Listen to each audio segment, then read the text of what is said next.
আগামী ৬ মার্চ বিজয়া একাদশী। এই যে ৬ তারিখ বিজয়া একাদশী, এই একাদশীটার অনেক মাহাত্ম্য আছে এবং এই দিন একটা শুভ যোগও কিন্তু তৈরি করবে। তাই এই দিন থেকে ৫টা রাশির জাতক জাতিকাদের জীবনে অনেক বড় পরিবর্তন ঘটতে চলেছে। কোন দিক থেকে? অবশ্যই পজিটিভ দিক থেকে। এই দিন থেকে শিবরাত্রি পর্যন্ত সময়টা অত্যন্ত শুভ। ফাটকায় কোটি টাকা আসার সম্ভাবনা কিন্তু আছে এই ৫টা রাশির জাতক জাতিকাদের। এই নিয়ে বিস্তারিত আলোচনা করব, আর আপনাদের অনুরোধ করব শেষ পর্যন্ত ভিডিওটা দেখুন। অনেক কিছু জানতে পারবেন, অনেক কিছু বুঝতে পারবেন। দেখুন, আমাদের বেশ কিছু সময় আছে যে সময়গুলো আমাদের জীবন পরিবর্তন করার জন্যই আসে। তাই দেখবেন বেশ কিছু জাতক জাতিকারা তারা কিন্তু তাদের জীবন বদলে ফেলে। হঠাৎ করেই তারা কোটি টাকার মালিক হয়ে যায়। আবার ঠিক এরকম উল্টো বহু দেখবেন যে এই তো ভালো ছিল, কোটি টাকার মালিক ছিল, হঠাৎ করে ভিখারি হয়ে যায়। তাই এগুলো বুঝতে হবে যে বেশ কিছু শুভ সময় আমাদের জন্য তৈরি হয়, আর আমাদের অজানা থাকার কারণে ওই শুভ সময়গুলো কেউ ব্যবহার করে জীবন বদলে ফেলে, কেউ পারে না। কারণ অনেকেরই দেখবেন অনেক জীবনে সুযোগ আসে, গ্রহণ করে না। ঠিক আছে, এর আগে অনেক চেষ্টা করেছি, হয়নি, আর যাব না, বাস কমপ্লিট। সে জানতে পারলো না, সময়টা নষ্ট করে ফেলল। আবার দেখবেন আপনি অনেক চেষ্টা করছেন, কোনো সফলতা পাচ্ছেন না, কারণ সেই সময়টা আপনার আসেনি। তাই এই যে সময়, শুভ সময় কখন কিভাবে আসে আমাদের জানা সম্ভব না। সেই কারণেই এই অ্যাস্ট্রোলজি প্রোগ্রাম। একটা অ্যাস্ট্রোলজারই জানে তাদের গবেষণার মাধ্যমে কখন কোন গ্রহের শুভ অবস্থান হতে পারে, অশুভ ফল দিতে পারে, আর সেইভাবেই আলোচনা করে আপনাদেরকে জানানো হয়। তাই এই যে বিজয়া একাদশী নিয়ে আজ আলোচনা করছি, এই বিজয়া একাদশী অত্যন্ত শুভ ফল দেবে। আর এই শুভ ফলটা এই যে শুরু হবে শিবরাত্রি পর্যন্ত থাকবে। সময়টা খুবই অল্প, কিন্তু এই কটা দিনে ফাটকায় অর্থাৎ পরিশ্রম ছাড়া এই ৫টা রাশির জাতক জাতিকাদের প্রচুর অর্থ কিন্তু আসবে, যে কোনোভাবে হোক না কেন আসবে। এই যে আজকের আলোচনা যারা শুনছেন তাদের বুঝতে হবে ভালো করে।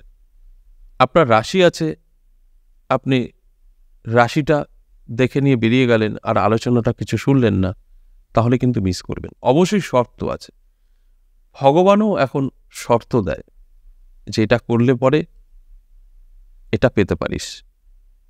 তাই শর্ত ছাড়া কিছু হয় না।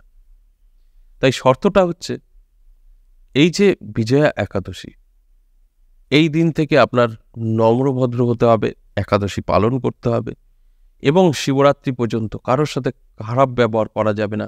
যদি আপনি কারোর কাছ থেকে কোনো একটা অভিশাপ বা একটা গালাগাল কেউ আপনাকে দেয়, তাহলে আপনার এই শুভ নষ্ট হয়ে যাবে। আগেকার দিনে দেখবেন প্রত্যেকটা ধর্মীয় যে আমরা প্রোগ্রামগুলো দেখতাম, রামায়ণ, মহাভারত বা এরকম অনেক কিছু, তারা তো নিশ্চয়ই পুরাণ থেকেই এগুলো করে। মুনি ঋষিদের লেখা, সেগুলোই তো আমাদের বোঝানোর চেষ্টা করে। সেখানে দেখবেন অভিশাপ বলে কিন্তু একটা বড় একটা ভূমিকা ছিল অভিশাপের। কিছু হলে অভিশাপ দিয়ে দিত, তার সেটা ঘটত। তো অভিশাপ কি? একটা মুখের বাণী, তোর এইটা হবে। তাই এর কিন্তু কাজ আছে, আমরা এখন গুরুত্ব দেই না। আর গুরুত্ব দেই না বলেই আমাদের এতে কতটা ক্ষতি হয় সেটাও আমরা মালুম করতে পারি না। তাই এগুলো এখনো কাজ করে। হয়তো তার মান্যতা কমে গেছে, অর্থাৎ তার পাওয়ারটা কমে গেছে। আগের পাওয়ার ছিল অভিশাপের, এখন পাওয়ারটা কম, কিন্তু অভিশাপ এখনো কাজ করে। কিন্তু আমরা এখন মালুম করি না, তাই ওটা বুঝি না। হঠাৎ করে ধরুন আপনি কাউকে কিছু বললেন, সে একটা আপনাকে গালি দিল, একটা অভিশাপ দিল, আপনার ওটা কেয়ার করলেন না। এটা কতই হয়, এখন আর এসব কিছু হয় নাকি, মানে এটা মাথাতেই আনবেন না আপনি, হয়ে গেল। কিন্তু দেখা গেল যে দেখবেন ৪-৫ দিন পর আপনার কিছু না কিছু প্রবলেম হবে, বাড়িতে অশান্তি হোক, একটা খারাপ সময় আসুক, শরীর খারাপ হোক, হয়ে যাবে। কিন্তু এটা নিয়ে আপনার মাথায় নেই, তো আপনি বুঝতেও পারবেন না যে ওই কারণেই কি এটা হলো, একদম মাথায় থাকবে না।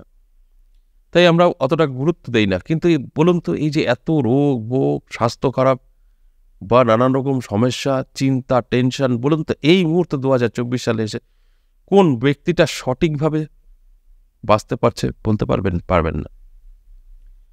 নয় আপনার কোটি টাকা আছে, দুশ্চিন্তা আছে, টেনশন আছে।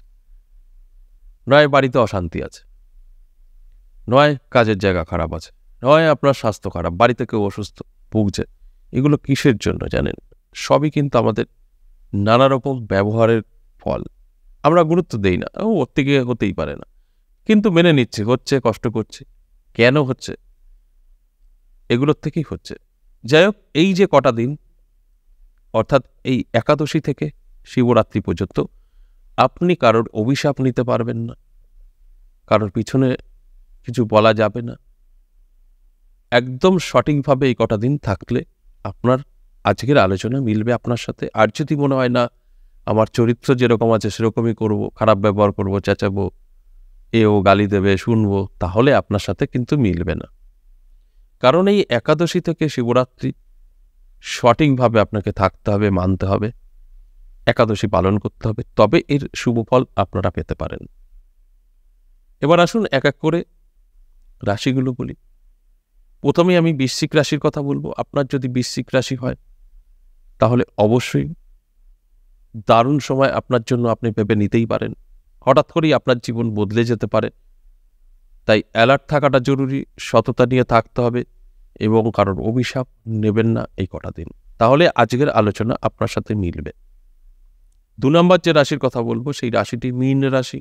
মীন রাশিরও কিন্তু দারুণ সময়। এই মীন রাশির জাতক জাতিকারাও যদি ঠিকঠাক মতো আমার আজকের আলোচনা শুনতে পারেন, সেভাবে চলতে পারেন, ভাগ্য বদলাবে, হঠাৎ করেই ভাগ্য পরিবর্তন হয়ে যাবে। অবশ্যই ফটকায় আপনার ভাগ্য বদলানোর সুযোগ আপনি কিন্তু পাবেন। সেখানে দাঁড়িয়ে কি হবে? সেখানে দাঁড়িয়ে আপনাকে কিছু নিয়ম মানতে হবে। কারোর থেকে অভিশাপ আপনি না বয়ে আনেন এবং কেউ আপনাকে খারাপ কিছু না বলুক, এবং এই একাদশী তিথিটা পালন করার চেষ্টা করুন। সবার সাথে ভালো ব্যবহার করুন। দেখুন আপনার ভাগ্যের কতটা পরিবর্তন হতে বাধ্য। তাই এগুলো একটু মেনে চলার চেষ্টা করুন। এরপর 3 নম্বর যে রাশির কথা বলবো, বৃষ রাশি। দারুণ সময় থাকছে। আপনার যদি বৃষ রাশি হয়, আমি আপনাদের অনুরোধ করব যে একদম সততা নিয়ে চলুন। যত কথা কম বলবেন তত ভালো। কারোর অভিশাপ নেবেন না, কারোর পিছনে কিছু আলোচনা করবেন না, সমালোচনা করবেন না, কারোর সমালোচনা শুনবেন না। অনেক ভালো থাকবেন এবং আপনার স্বপ্ন কিন্তু পূরণ হবে। তবে স্বপ্ন থাকলেই পূরণ হবে, না থাকলে হবে না। আপনি যদি কিছু চাইতে পারেন সেটা পেতে পারেন, না চাইলে কিন্তু কখনোই পাবেন না। যতটা চাইবেন ততটা না পেলেও কিছু তো পাবেন চাইলে। আর যদি আপনি নাই চাইলেন তাহলে তো পাওয়ার কোনো সম্ভাবনাই নেই। এরপর 4 নম্বর যে রাশির কথা বলবো সেটা সিংহ রাশি। আপনার যদি সিংহ রাশি হয় তাহলে অবশ্যই আপনার ক্ষেত্রেও একই কথা বলবো। দারুণ সময় থাকছে এই একাদশী থেকে শিবরাত্রি, এই সময়টা চোখ কান খোলা রাখতে হবে, অবশ্যই অ্যালার্ট থাকতে হবে, ভাগ্য পরীক্ষা করতে হবে, ফাটকায় ভাগ্য উন্নতি হবে। তার সাথে সাথে এই একাদশী তিথিটা আপনাকে মানতে হবে এবং আপনাকে আরও কিছু যেগুলো মানতে হবে, অভিশাপ কেউ আপনাকে না করে, গালাগাল না দেয় এবং আপনার পিছনে সমালোচনা কেউ না করে বা আপনি কারোর সমালোচনা শুনবেন, এগুলো করলে কিন্তু হবে না। তাই সঠিকভাবে যদি চলতে পারেন, অবশ্যই আজকের আলোচনা আপনার সাথে অবশ্যই মিলবে। সর্বশেষ যে রাশির কথা বলবো, মকর রাশি। দারুণ সময় থাকছে মকর রাশি। তাই মকর রাশির জাতক জাতিকাদের উদ্দেশ্যে বলবো, অ্যালার্ট থাকুন, চেষ্টা করুন, পরিশ্রম করুন, ফাটকায় মাঝে মধ্যে, মানে যে কটা দিন তার মধ্যে চেষ্টা করুন। ফাটকা যেভাবে আমরা বুঝি, যে দিকগুলো আমরা বুঝি, ভাগ্য পরীক্ষার করার চেষ্টা করুন। অবশ্যই আপনার জীবনে পরিবর্তন আসবে। শুধু বলবো একটু মৌনতা রাখার চেষ্টা করবেন, সবার আশীর্বাদ নেওয়ার চেষ্টা করবেন, অভিশাপ নিলে কাজ করবে না এবং একাদশীটা পালন করার চেষ্টা করবেন। এই যে 5টা রাশিকে নিয়ে আলোচনা করলাম, 5টা রাশির উদ্দেশ্যে একটা কথাই বলবো, আপনারা যদি ঠিকঠাক মতো আমার আজকের আলোচনা শুনে চলতে পারেন, ভাগ্য কিন্তু বদলাবে। আচ্ছা, এ পর্যন্তই। আবারও আসবো নেক্সট ভিডিও নিয়ে। ততক্ষণ ভালো থাকুন। নমস্কার।